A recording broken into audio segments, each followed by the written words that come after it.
All right, everyone, welcome to the fourth screencast for Chapter 3. In this screencast, we're going to turn away from demand, which we've been looking at in the past few screencasts, and we're going to turn towards supply, and we're going to think about the producer side of the market. One of the nice things about economics is that often, once you learn one side of the coin, the other side of the coin is just a little tweak on that. And here, with supply, I think you're going to find it to be a similar case. All right, so supply, again, we want to differentiate between quantity supplied and changes in supply overall. And if you can guess ahead, just like with demand, quantity supplied is going to be moving up and down the supply curve, and shifts in supply or changes in supply overall are going to be shifts in the supply curve. All right, but we're going to build all that in again slowly. All right, so the quantity supplied is the amount of a good or service that producers are willing and able to sell at the current price. Okay, the law of supply says that all other things equal, or as we've called it, ceteris paribus, that's just the Latin phrase for that, there is a direct relationship between price and quantity supplied. All right, so meaning as the price goes up, the quantity supplied goes up. All right, and we're going to graph this in just a moment. All right, so direct just means that the two variables move in the same direction. Okay, so a supply schedule is simply a table that shows the relationship between price and the quantity supplied. The supply curve is just the graphical relationship between price and quantity supplied. These two things, again, just like with demand, they're giving you the same information. All right, one just does it as a table, the other does it as a graph. Okay, so market supply is going to be when we take all the individual supplies that each individual firm in the market wants to supply, and we just add them all up, just like we did with all the individual consumers, adding them up to get market demand. Okay, so it's what's called the horizontal sum of all the individual quantities. And again, I'll show you that in a graph.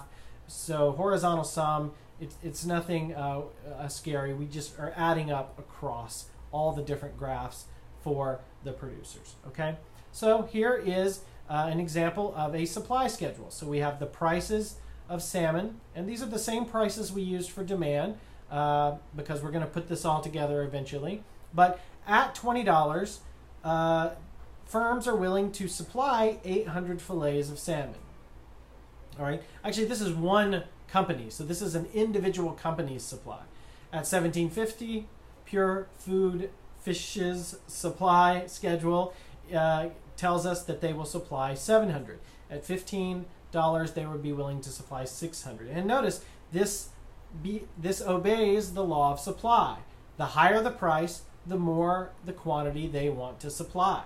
Okay, so we can take that. So higher price, higher quantity supplied.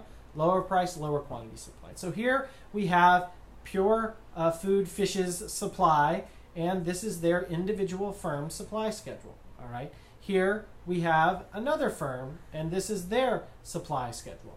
To find the market supply, we do just like we did with demand. We can just add them up. So at $20, we add up all the firms. Here, this is just a two-firm model.